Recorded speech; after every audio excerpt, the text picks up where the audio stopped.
सोनकर जी, हमने तो आज तक सुना था कि समाजवादी पार्टी एमवाई के फॉर्मेट पर चलती है और अब उन्होंने तो आप पर दाव डाल दिया सीधा। एमवाई मतलब मोदी योगी, इसके अलावा कोई स्ट्रेटेजी बीजेपी के पास है नहीं। और दूसरी चीज की जो आज दलित हितैषी बन रखे हैं वो तो कितने आपने संविधान के नाम पर, आरक्षण के नाम पर उनको नुकसान पहुंचाने की, चोट पहुंचाने की कोशिश की और उसका नतीजा आपने भुगता लोकसभा चुनाव में। वो कहते हैं इस बार भी ऐसा ही होगा, इतिहास दोबारा दोहराया जाएगा, ये कह रहे हैं वो।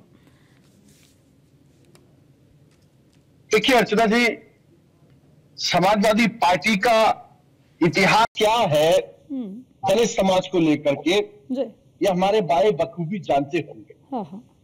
और जिस एमवाई फैक्टर की आपने बात करी थी, जिन्होंने देश के प्रधानमंत्री जी के नाम से और उत्तर प्रदेश के मुख्यमंत्री जी के नाम से जोड़ा, भाई हम तो भारतीय जनता पार्टी क्या देश की जनता और देश के प्रधानमंत्री जी का नाम ले रही है और उत्तर प्रदेश की जनता उत्तर प्रदेश के मुख्यमंत्री जी का नाम ले रही है। मगर समस्या क्या है, आप हमारे भाई भी इस पर दिल पर हाथ रख करके कह दें कि कितना वहां समाजवादी पार्टी के अखिलेश यादव जी मुस्लिमों की चिंता करते हैं, यादवों की चिंता करते हैं कि कितनी दलित समाज की चिंता करते हैं। ये अपने दिल पर हाथ रख के पूछ ले तो इनको पता लग जाएगा कि क्या परिणाम है। और सबसे बड़ी बात यह है, जिस बात की आज ये चर्चा कर रहे हैं, इन्होंने कहा, महावीर जी का उदाहरण दिया, आज उनकी जैन जयंती है, हम उनको भी कानून देते हैं, जियो और जीने दो। आप उस परिकल्पना को समाजवादी पार्टी ने सोनकर जी, यहाँ पे आपको इंटरप्ट करना नहीं, आप पूरा कर लीजिएगा। आपने कहा कि ये दलितों की कितनी चिंता करते हैं। देखिए, ये बात सबसे ज्यादा अगर किसी को समझ आनी चाहिए तो जनता को समझ आनी चाहिए। वो समझ गए लोकसभा में, इसीलिए तो आप कितनी सीटें ले गए, आधे से ज्यादा सीटें हाफ पर छोड़ दिया आपको।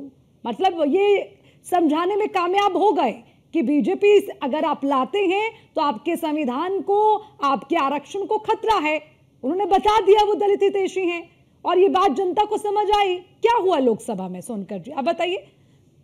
देखिए अर्चना जी, मैं वही आ रहा था, आपने सवाल पूछा, बहुत अच्छा किया। ओके, मैं वही कह रहा हूं कि दलित समाज के लिए महत्वपूर्ण क्या है कि जिस तरीके से लोकसभा में उसको संविधान के नाम पर गुमराह किया गया, क्या आप चुनाव में गुमराह कर पाए?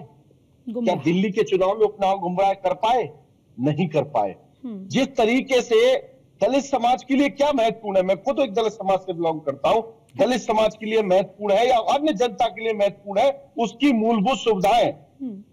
उसकी मूलभूत सुविधाएं क्या है? उसकी मूलभूत सुविधाएं है जिसके सर पर छत ना हो उसको आवास की व्यवस्था से जोड़ा जाए, जिसके गांव में अच्छी सड़क ना पड़ी हो उसकी सड़क की व्यवस्था से जोड़ा जाए, जिसके परिवार में स्वास्थ्य इलाज कराने के लिए पैसा ना हो तो आयुष्मान कार्ड के माध्यम से उसका इलाज करा जाए। मगर समाजवादी पार्टी ने क्या दिया?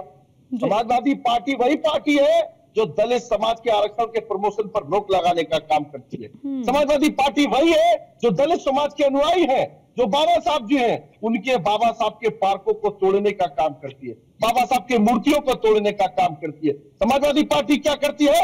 अभी हाल ही का प्रकरण है अर्चना जी कि एक मैनपुरी के अंदर उपचुनाव के अंदर एक दलित समाज की बेटी, जो बेटी भारतीय जनता पार्टी को वोट देने के लिए कहती है, तो समाजवादी पार्टी के गुंडे उसकी हत्या कर देते हैं। यह दलित प्रेम है। हमारे भाई बैठे हैं समाजवादी पार्टी के प्रवक्ता, बता दें जब समाजवादी पार्टी की सरकार रही तो कितने दलित समाज के लोगों को नेतृत्व दे दिया, कितने दलित समाज के लोगों को आपने सदन में बनाने का काम कर दिया, कितने दलित समाज के लोगों को संगठन के बड़ी जिम्मेदारी पर देने का काम कर दिया। कहीं कुछ नहीं, केवल गुमराह करने का काम किया है। और आज उत्तर प्रदेश के अंदर, देश के अंदर अंतिम पायदान पर बैठे हुए व्यक्ति को भी अगर नेतृत्व किसी ने दिया है तो देश के प्रधानमंत्री नरेंद्र मोदी जी ने दिया है, उत्तर प्रदेश के मुख्यमंत्री योगी आदित्यनाथ जी ने दिया है।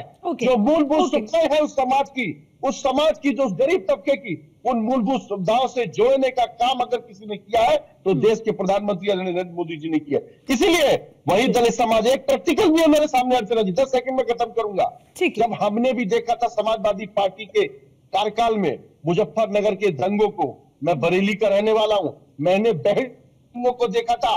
जब हमारे दलित समाज के लोग राम बारात की यात्रा जब लेकर के जा रहे थे तो जिस तरीके से वहां दंगे जान पूछ करके कराए गए और उसी दलित समाज को लाठियों के बल पर जेल में बंद कराया गया। मुजफ्फरनगर के दंगों में भी उनके ऊपर लाठियों के बल पर उनकी हत्या कराई गई। मगर किसका मदद किया गया?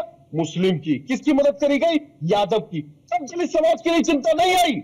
आज जब आप उनकी राजनीति के लिए, उनके चरित्र के लिए आप वोट बैंक की राजनीति करते हैं, तब आपको दलित समाज की चिंता होती है। वो दलित समाज बहुत जागरूक है, वो सजग है, वो मूलभूत सुविधाओं के आधार पर निर्णय कर रहा है।